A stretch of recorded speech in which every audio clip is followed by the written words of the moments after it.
Hi friends, నేను ఈరోజు చిక్కుడుకాయ తాలింపు పెడుతున్నాను. ఎలా ఉన్నదో ఎలా చేస్తున్నానో చూపిస్తాను. వేసాను కొంచెం ఆవాలు, కొంచెం మినపప్పు, కొంచెం పచ్చెనపప్పు, ఒక మిరపకాయ పోపు వేసాను, జీలకర్ర కూడా వేసాను, వెల్లుల్లిపాయ వేస్తున్నాను, ఆనియన్ గ్రీన్ ఆనియన్ రెండు, ఆనియన్ గ్రీన్ ఆనియన్ కరివేపాకు 3 కట్ చేశాను.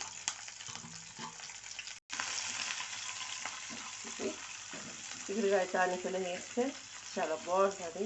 గ్రీన్ ఆనియన్ వేస్తే అందుకు వేసాను, చాలా రుచిగా ఉంటుంది. చూసారా, పోపుకి అన్నీ వేసాను. అలాగే ఉడకబెట్టలేదు, కొంచెమే ఉడకబెట్టాను. చూడండి, ఉడికిపోయింది.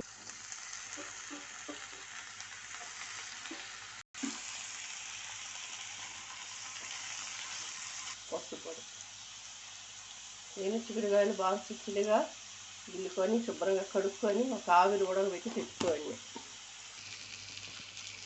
ఫ్రెండ్స్ చూడండి, ఇది మనకు చిక్కుడుకాయ బాగా వేగిందని ఆయిల్ మనకు తెలియజేసేస్తుంది. చూడు, ఆయిల్ అంతా వదిలేస్తున్నది.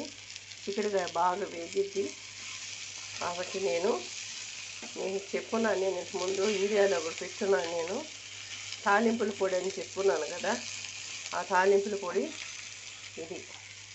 దీంట్లో మనం కావాల్సినటువంటి వేసుకొని పొడి చేసి పెట్టుకొని ఉన్నాము. వేపుకొని పొడి చేసి ఒక డబ్బాలో, ప్లాస్టిక్ డబ్బాలో మనం దీన్ని గాలిపోకుండా శుభ్రంగా పెట్టుకుంటాం కాబట్టి పొడిగా బాగుంటుంది. ఇలా ఉండాలా తాలింపుల పొడి. ఇదే నేను వేసేస్తున్నాను. నేను ఇలాగ వేపుకున్నాక మనం ఇలాగా సులభంగా చేసుకునేదానికి బాగుంటుంది, చాలా బాగుంటుంది. ఇలా ఉంటే మనం పప్పులో నంచుకోవచ్చు, రసంలో నంచుకోవచ్చు, ఇలాగ కూడా మనం కలుపుకొని తినచ్చు, అంత బాగుంటుంది.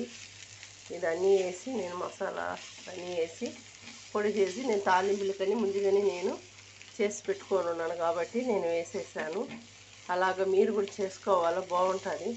మనం తెల్లగడ్డలు దండిగా వేసుకుంటే తాలింపు చాలా టేస్ట్గా ఉంటుంది. అందుకే నేను పోపులోనే వేసాను, పొడిలోనే వేసాను.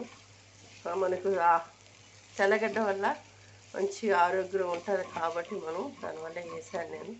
మీరు కూడా ఇలాగ చేసుకొని తినండి ఫ్రెండ్స్. ఎలా ఉన్నదో సబ్స్క్రైబ్ చేయండి, కామెంట్ పెట్టండి.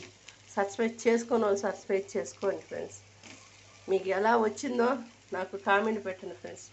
మీ తాలింపులకి నా తాలింపులకి ఎలా ఉంటుందో టేస్ట్ చూసి నాకు కామెంట్ పెట్టండి ఫ్రెండ్స్. సరే ఫ్రెండ్స్, బాయ్ ఫ్రెండ్స్.